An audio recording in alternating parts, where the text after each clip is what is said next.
All right, I'm back and I'm fed at the Fountain Blue in Vegas after what was an abnormally dramatic preseason game. We know all about Jake Moody. We saw Brock Purdy start this game on fire, and we're going to talk a little bit about that, maybe a lot about that. I got a lot from the locker room about the rapport between Brock Purdy and Ricky Pearsall. But what about before the game? How about this right here? This is Brandon Aiyuk running routes. We did not expect to see this. And he looked fairly crisp. I know that he's not stopping on a dime and re-speeding up the way that he does when he's at 100%, but he's not scheduled to come back just yet. I'd still say about week 6 or so for Brandon Aiyuk. Remember, first 4 weeks, he'll have to be on PUP if he doesn't come off of it surprisingly early. Week 5 is a short week against the Rams. Week 6 at Tampa Bay, I'd say, for Brandon Aiyuk. But we got so much good stuff today. We can even go through a lot of the pictures from the 49ers win over the Raiders. A lot of the photos taken by the 49ers, these are awesome. D. Winters, he had a nice big hit today. Was in on some coverage for San Francisco. Oh, there's Jake Moody. There's the man of the hour. Mac Jones outside the interception. Really nice game. Only 2 incompletions away from that throw. I mean, we're going to go through a lot for San Francisco. We absolutely have time to do it right now. This is the deepest 49ers reaction. Why don't we start from the very beginning? Brock Purdy, otherwise known by our good friend Mike, our producer Mike, as Surgeon Purdy. Surgeon Purdy was at work for the 49ers today on that very first drive. This was some big boy football, some big boy throws to Ricky Pearsall. The first 3 completions went to Ricky.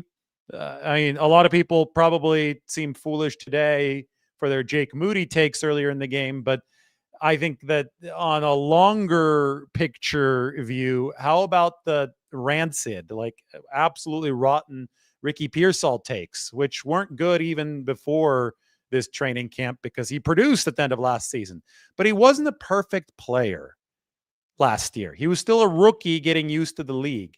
And today we heard from Kyle Shanahan and we heard from Brock Purdy about Ricky Pearsall learning how to play with a quarterback in terms of timing. And Purdy, he obviously knows how to play with timing because Brock Purdy is one of the most precise processors in the game. Let's take a listen to Ricky Pearsall. Or let's take a listen to Brock Purdy talking about his rapport with Ricky Pearsall.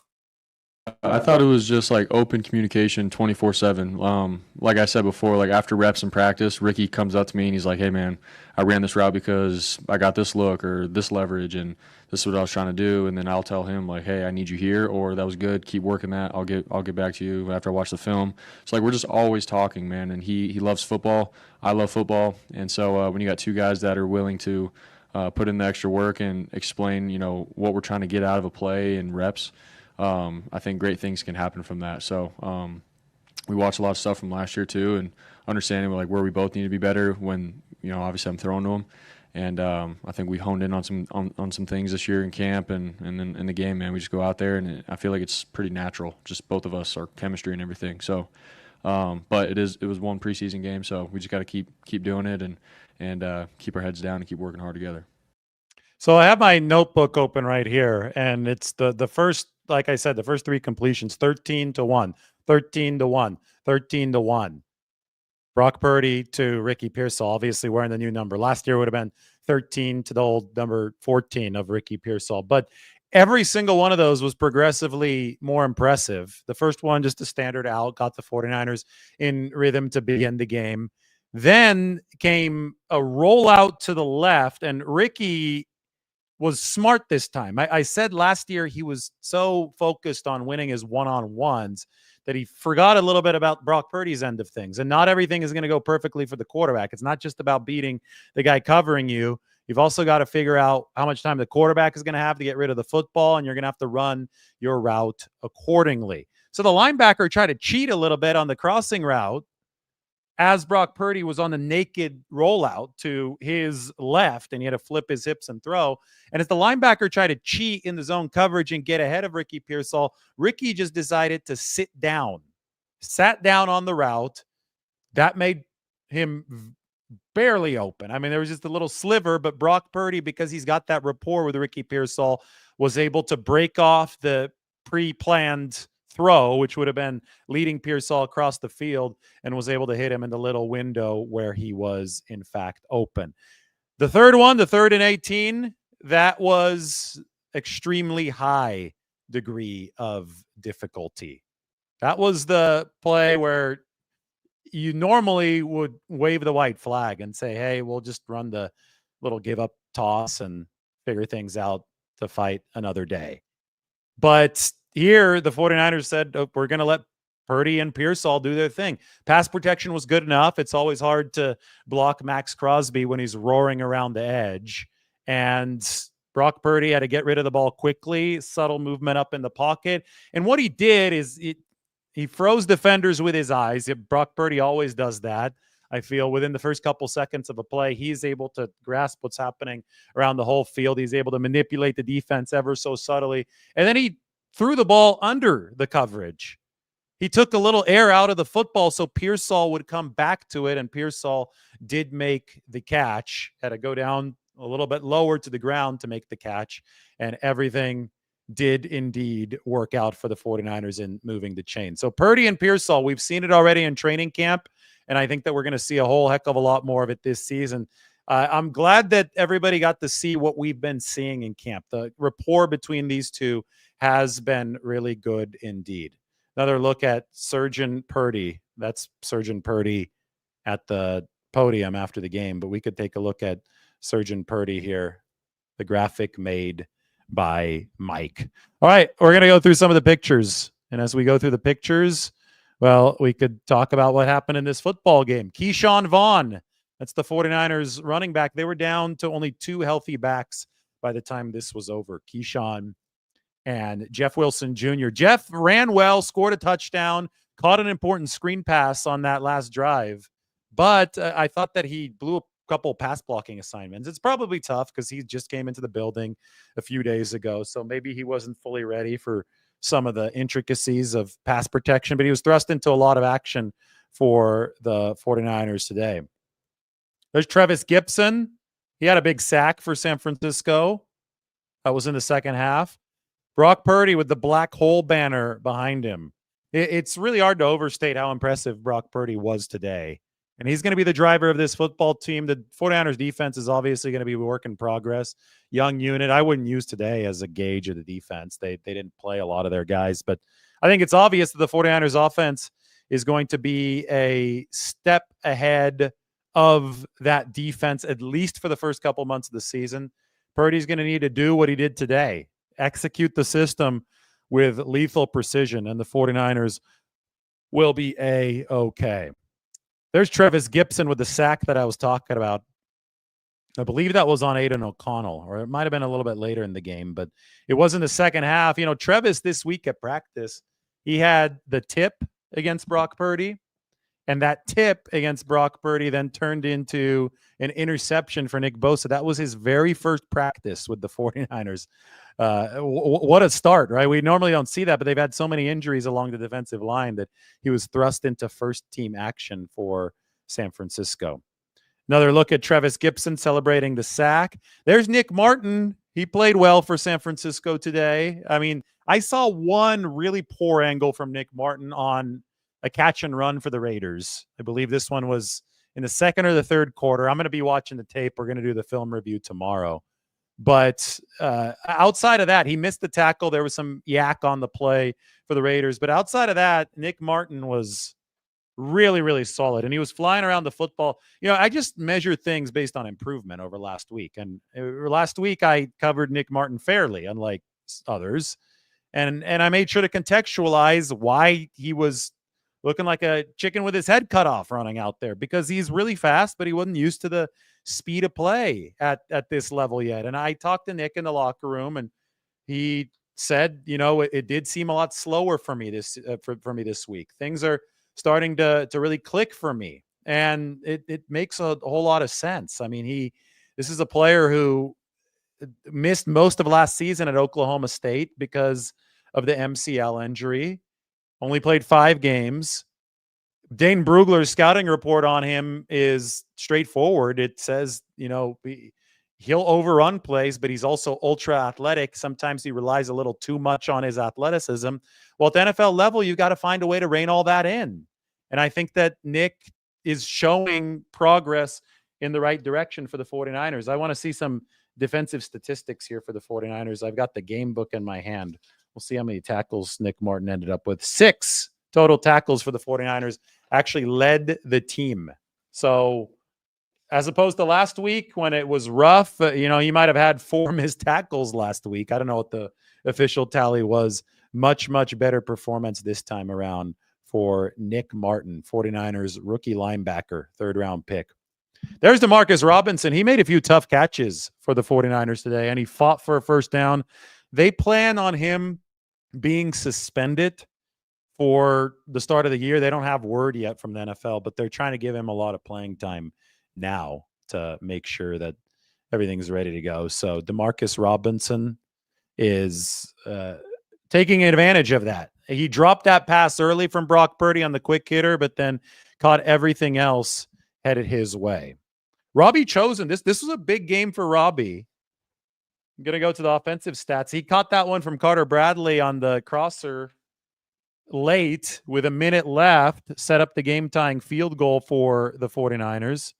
On the game, Chosen was the 49ers leading receiver, 5 catches, 92 yards. That was a 30-yarder on the crosser. He's still got a lot of speed, Robbie does. And then he couldn't hang on to the pass. I think this was it was either the drive before or earlier in the drive where he had the big catch and run toward the goal line. But Carter Bradley put it on the money. Chosen couldn't hang on to it near the pylon, but still 5 for 92.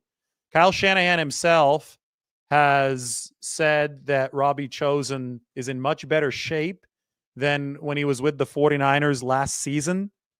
That was from August 12th to August 27th. And if Robbie's in any sort of decent condition, this was a 4.3 guy coming out of college at Temple. And he can help the 49ers in a beleaguered receiving room, as we saw today. So Kyle Shanahan thinks that Robbie's got a chance to make this team. I think so much of it's going to be dependent on which receivers return from injury, how the 49ers are looking at 10 days. August 26th is the roster cut down for San Francisco. Going to go through some more. There is Chase Lucas. Oh, boy, this was good. Mike has cut up a couple Chase Lucas clips for us, so we can go ahead and have a listen to the 49ers defensive back. He was awesome in the locker room, explaining that interception to us today, explaining how the 49ers coaching staff put him in really good position to make the play. Have a listen to Chase Lucas. Oh, no, I was the receiver. I think they just threw the ball to me. But no, man, I got to give it to Coach Saleh and Coach Daniel Bullocks, man.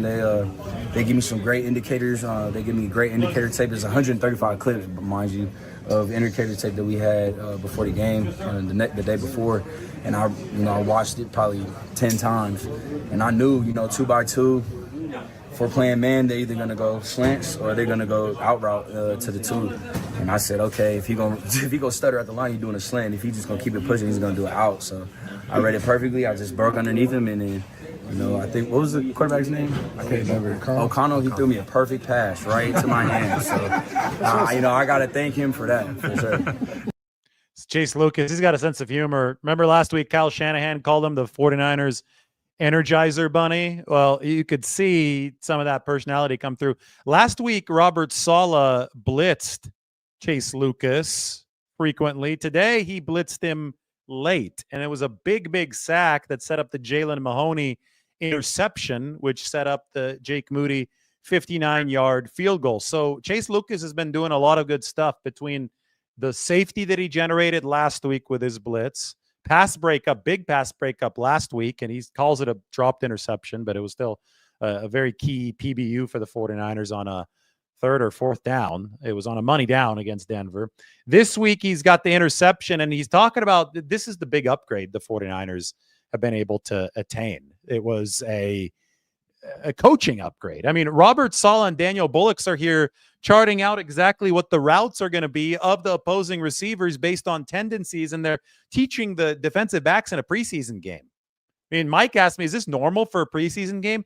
I think they try to coach up every game as much as they can, but we don't often hear these types of detailed stories. But the fact that they're so on their P's and Q's in the preseason as far as route tendencies, I mean, if the 49ers defense is going to struggle this year because new personnel, guys are inexperienced, it's just naturally going to have to be a growing process in the NFL. If that's going to happen, the one way they can get an edge as a football team is through their coaching, through reading some of the tendencies up front, through telling Chase Lucas, if you're Robert Saleh or Daniel Bullocks, the DB coach today, telling Chase Lucas, hey, this guy stutters at the line, he's going to be running an out, run the route for him.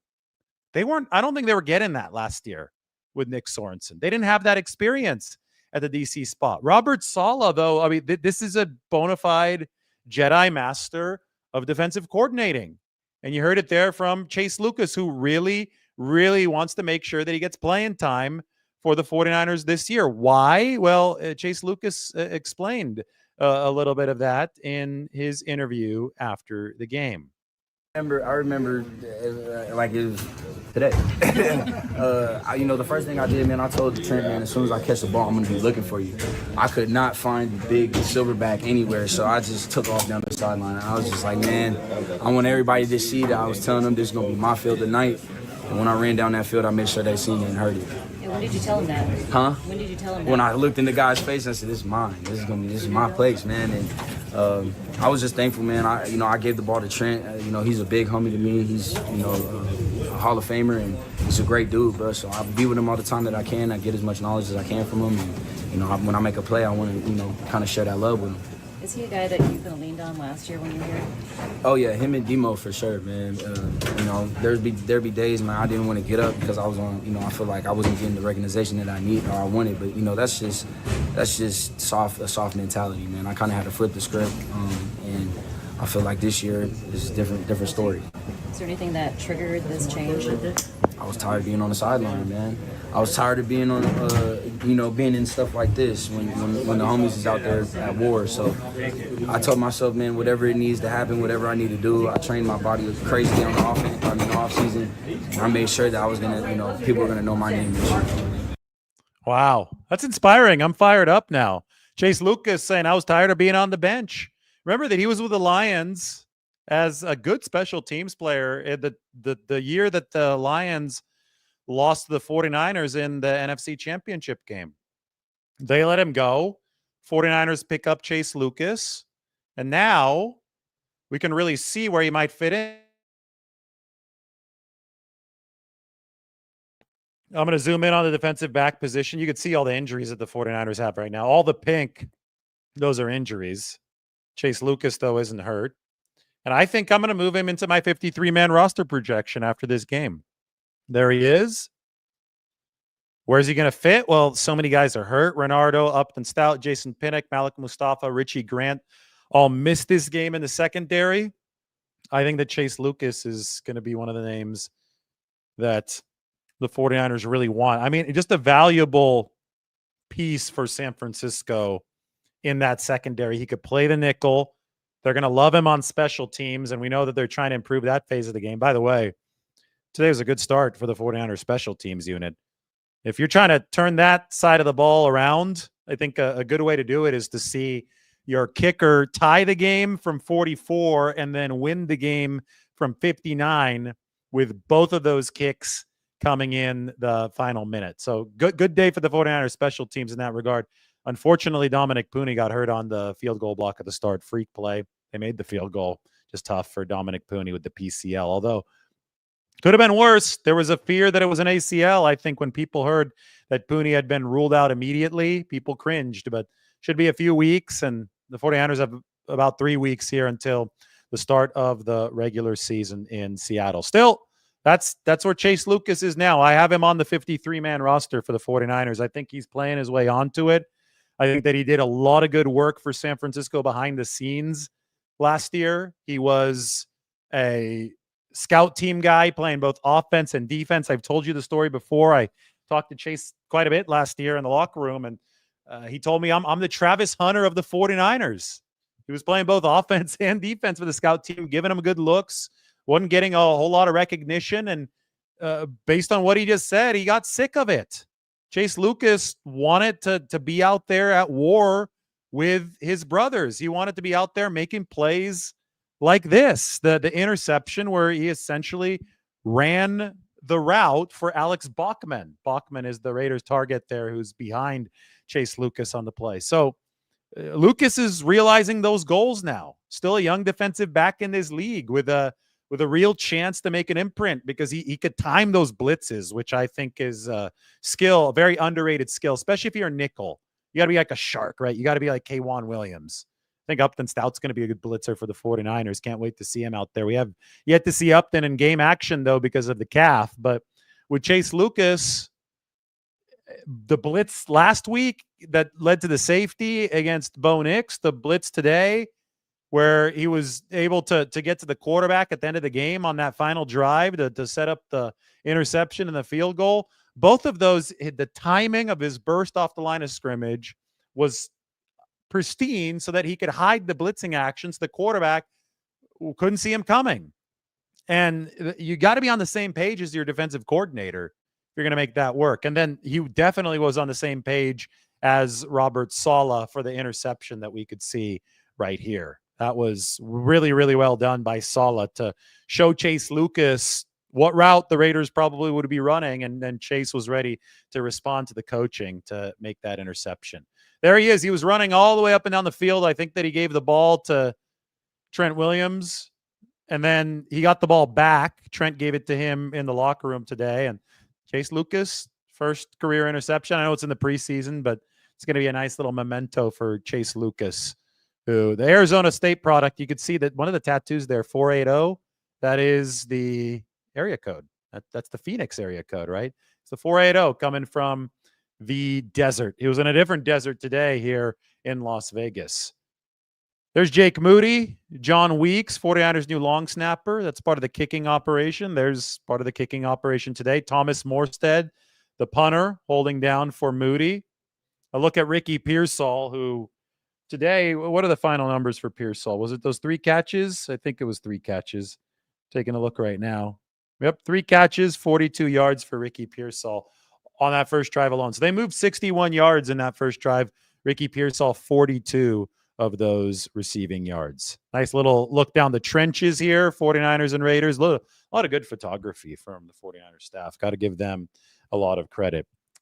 There's Chase Lucas on the blitz. That's what I'm talking about. That's the big sack that the 49ers had late in this game against Miller. A couple plays later, you saw Jalen Mahoney with the interception. There's Robbie Chosen on the 30-yarder that I was talking about. Chosen, I mean, he may be a skinny guy, but like I said, 4-3 coming out of Temple. He can really help this 49ers receiving room out with his speed if they're still shorthanded. You even saw Isaiah Hodgins with a couple catches today. Hodgins is a veteran. He used to play for the Giants with NFL experience. So they ran out there. The starting 2 receivers with all these injuries were Demarcus Robinson and Ricky Pearsall. But Hodgins was the number 3. Russell Gage was in there with a nice diving catch, by the way. I think Russell Gage is if you watch his tape from Atlanta a few years ago, he made some really nice plays. I don't know if he's going to be the same level of explosiveness, but I think that he's back to being able to be a productive NFL number 3 if the 49ers need him to be that. If they want a bigger bodied number 3 in the midst of a lot of these injuries and a lot of the drama at wide receiver, maybe Isaiah Hodgins can be that guy. He had 2 catches for the 49ers today? Yep, Hodgins 2 for 21. Chosen 5 for 92. Here's Chosen moving down the field. And yes, speed. Long strides, big speed for the 49ers. Veteran experience in that receiving room. There's Moody, one of the made kicks. Here Dallas Flowers has a firm lead. The corner on the left, I think now on the 49ers cornerback 3 spot for the outside. Obviously, Lenore, who got trucked today by Ashton Genty. That was the Raiders' big highlight from this game. Obviously, Renato Green. He should be back at practice from the hamstring next week. I think Flowers as a commanding lead over Darrell Luter Jr. And Dallas obviously was a big part of today's game. Here he is with a quick little high five / handshake of Tatum Bethune. Tatum, I mean, he plays depth. He's a calm and collected linebacker considering the fact that he's only in his second year. He was amongst the 49ers tackle leaders last week. This time around, Bethune had 2 stops for San Francisco. There's Luter and there's Jalen Mahoney. Now, Mahoney is a cool story because the 49ers, they once they hit a rash of injuries, second-year guy out of Vanderbilt, they had to waive him once they had a rash of injuries a couple weeks ago. He was away from the team for a little while before they recently re-signed him. Now he shows up, and there was majority 49ers fans here in Vegas at Allegiant Stadium. And Jalen Mahoney preys on the football on Miller's pass to the right hash and delivers a big interception, and the place erupts, and it sets up Jake Moody for the dramatic finish. So, a lot of people, I think, kind of tune out in the second half of these games. Like, well, Purdy's not playing anymore. I don't really care. These guys may not make the team. These guys are all grinding. These are young players looking to realize their NFL dream, and they get a chance to play in front of a fairly full stadium and make a play in crunch time. Good recognition from Jalen Mahoney. I tip my cap. I think it's something that deserves coverage, which is why we go deeper on this show than anywhere else into what the 49ers are doing. They even celebrated there. Just look at some of these guys here. On the left, you got William Bradley King, who they just signed, really just to help them get through this week with all the D-line injuries. Then you've got Jalen Mahoney, who delivered the pick. Sebastian Valdez, undrafted free agent defensive tackle, fighting to make the 53-man roster or at least stay on the practice squad. And then Derek Canteen, who made the squad as a tryout out of the 49ers rookie minicamp. So a lot of underdog stories here in one picture. I mean, I really like that. And this happened with 15 seconds left, and it set up the Moody field goals. It's a Moody feel-good field goal story for San Francisco. Got a couple more. There's Purdy. Luke Farrell had a catch today. Don't get to see that all too often. And then there is Surgeon Brock Purdy, 49ers QB. That is made by Mike. If you guys want to get that one more time, there you go. Brock Purdy performed some surgery on that very first 49ers drive. It was not really derailed until Robinson couldn't hang on to the quick hitter. 49ers didn't pass. They pass blocked fairly well today. The run blocking for the 49ers, and it makes sense with Trent wasn't in there. And then they had the Pooney injury, obviously, and left guard is reeling from the Ben Barch elbow issue. Connor Colby started for the 49ers. So a lot of it makes sense. You understand why the 49ers aren't yet firing on all full cylinders in the run game, but that's something that's definitely going to have to turn a corner for San Francisco. They were number 20 in first down run efficiency last season, and it really hurt the offense. It hurt the separation. It hurt the way that they, typically we're used to having advantages over opposing defenses on the play action. That wasn't the case last year, and the 49ers definitely want to reverse that this time around. This is the article up on the San Francisco Standard. Link is in the description. Please do go ahead and check it out. Worked hard on it from Allegiant Stadium today. So we heard from Chase Lucas. We heard from Brock Purdy. We saw Brandon Aiyuk at the start of this game, at the start of warmups today, catching passes from Brock Purdy. To me, that was a compelling development.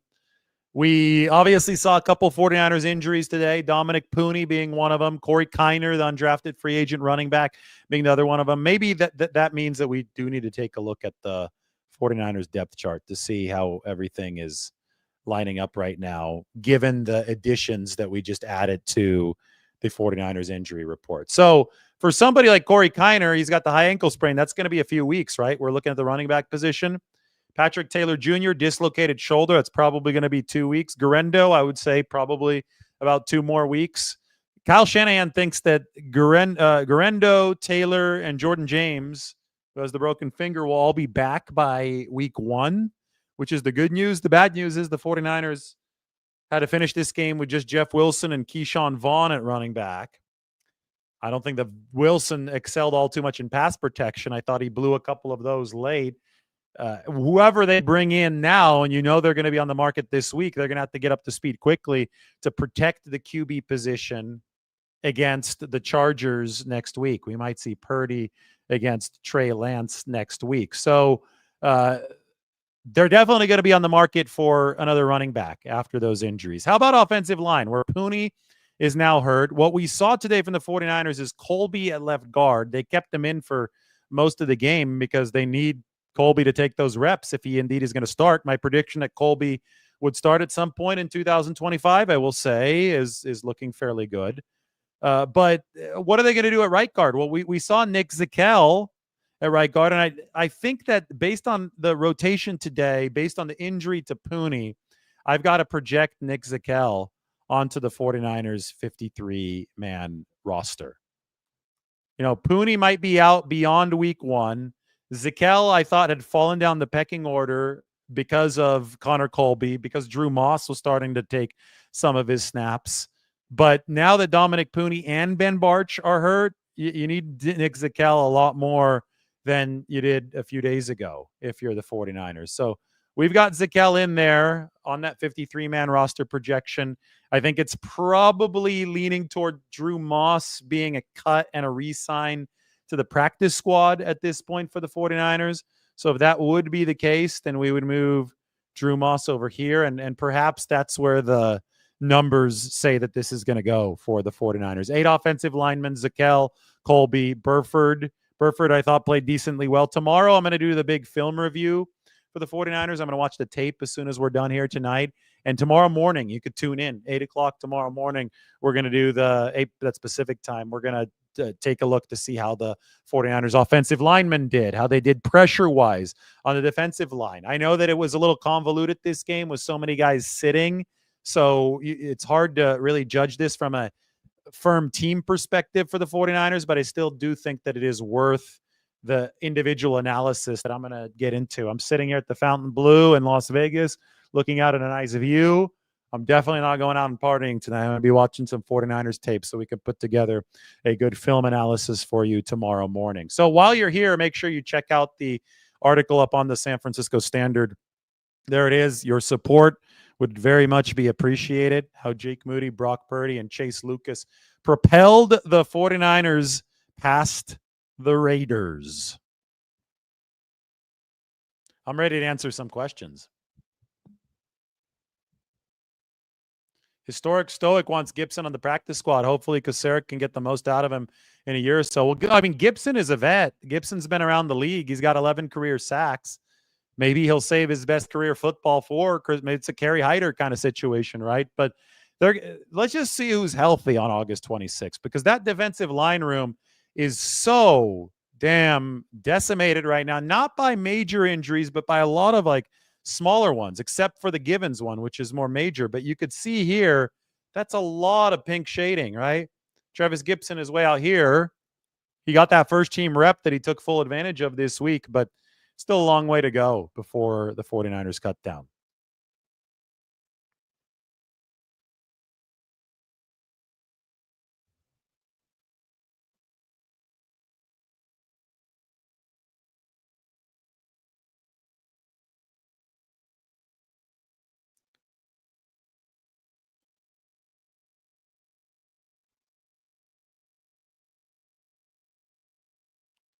Will the starters play a little next week against the Chargers? I think so. I think you might see a quarter plus.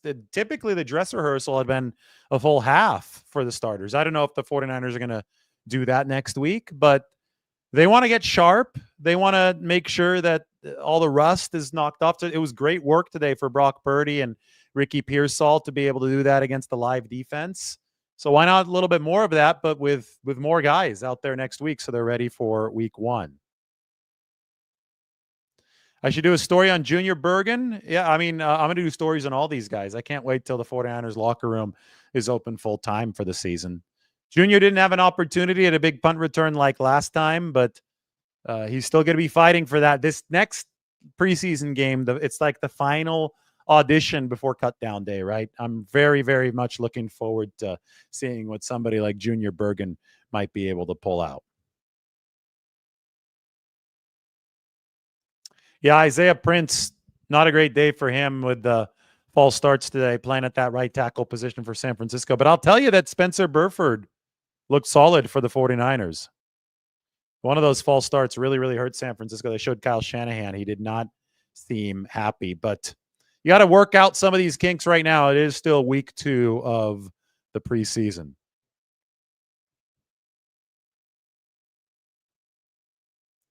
Who starts week 1 next to Warner? Well, D. Winters. D. Winters, I mean, he's won that job. He's going to be the starter next to Fred Warner. The third linebacker right now is Luke Gifford. I think that it's going to take a little longer for Nick Martin to fully corral all of his abilities. But I think at some point this season, Nick Martin is going to be the starter for the 49ers at the third linebacker position. I think he's got that kind of ability. I think it's just a lot of moldable clay here, right? You've got to work on it, and you've got to get him into position to truly succeed. And, you know, the ceiling is there. Now you got to make sure that you raise the floor for somebody like Nick Martin.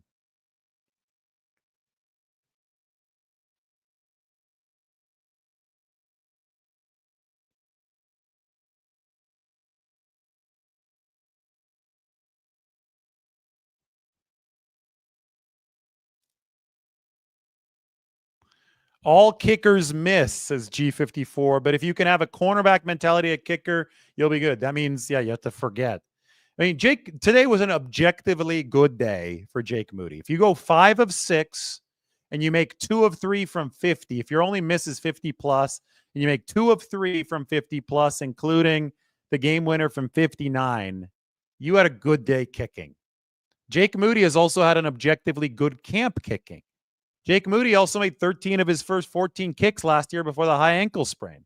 So over the past 2 seasons, the data that we have is when Jake Moody has been healthy or not coming right off of a high ankle sprain, he's kicked the ball well.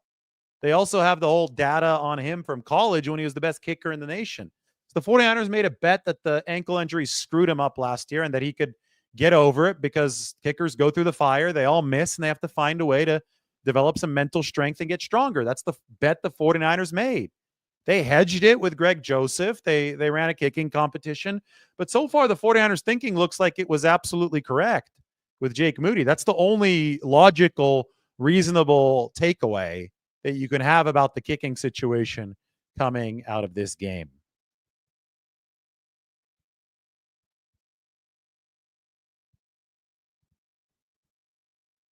Do the 49ers dare cut Drew Moss? You don't know if they're going to get him back or not. A lot of guys get cut. A lot of guys get claimed. A lot of guys clear waivers. And then you could re-sign him to the practice squad. I know it didn't work out with Jared Kingston last year, but it works out with different players every single season. So we don't know what the roster number is going to look like. We don't know what the best strategy for the 49ers will be until 10 days from now, because there's going to be another game. There will be more returns from injury. There will be injuries, not just with the 49ers, but across the rest of the league. So let's let everybody make their final case for the initial 53-man roster, but let's not talk about exactly what maneuvers the 49ers may have to make until we have all of the applicable data. Doesn't it seem like the 49ers have been struggling on stopping third downs? Well, they were really bad at it last year.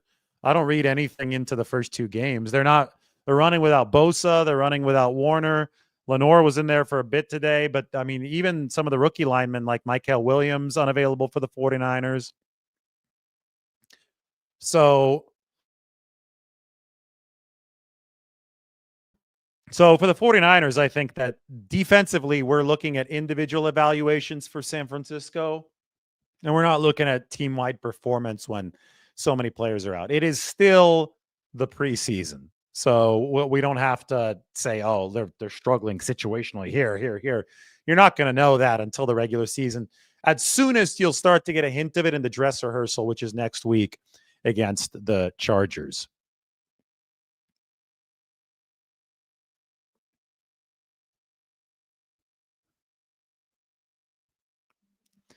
Papa says, I believe that if Moody would have missed those kicks, he wouldn't have had a job on Monday. But yeah, he made them, and because of that, he probably has a job for this season. I mean, a lot hung in the balance because Moody was still competing. I said the kicking competition wasn't over, right? He was still competing. His competition just wasn't on the roster anymore. They would have brought somebody else in had he missed those. They needed him to prove himself in the preseason games. And today was a massive, massive step. There was more pressure than normal in a preseason game. I mean, the 49ers Raiders environment, that's all great. But first from 44, then from 59, tying, then winning in the last minute, both of them. It's exactly the situation that the 49ers wanted to thrust Jake Moody into. They got it, and he answered the bell. So you got to be happy for him. All right, this is a BS comment. Watch Moody's body language. He doesn't care. Or I don't even know what you're trying to say here. Oh, you say, I don't care about college. Well, college is what you use to draft the guy, and then you evaluate him in the NFL. Dude, he just made a 59-yarder to win the game. He made 5 of 6 field goals. The track record is the track record, and the misses last year came after he got hurt. So let's be realistic. Just because you have a personal emotional bias against Jake Moody, the 49ers are not going to use that to decide on his future. They're going to be using a rational, logical approach, which says he had a really good game. He's had a really good camp. He seems healthy, both physically and psychologically now.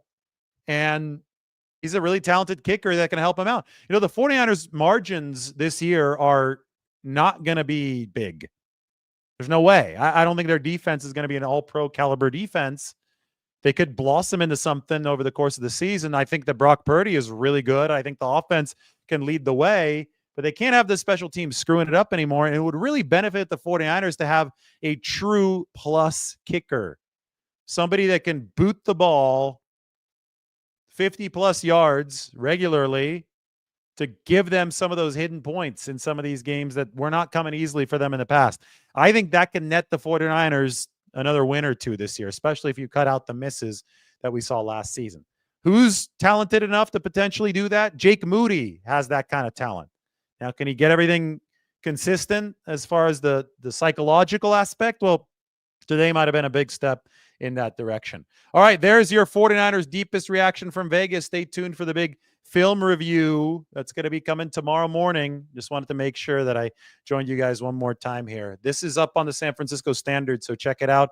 Everybody, thanks for watching. From Brandon Aiyuk running routes to Brock Purdy crisp to a lot of the rookies showing out on that field for the 49ers today to Jake Moody, 59 yards, 4 of 5.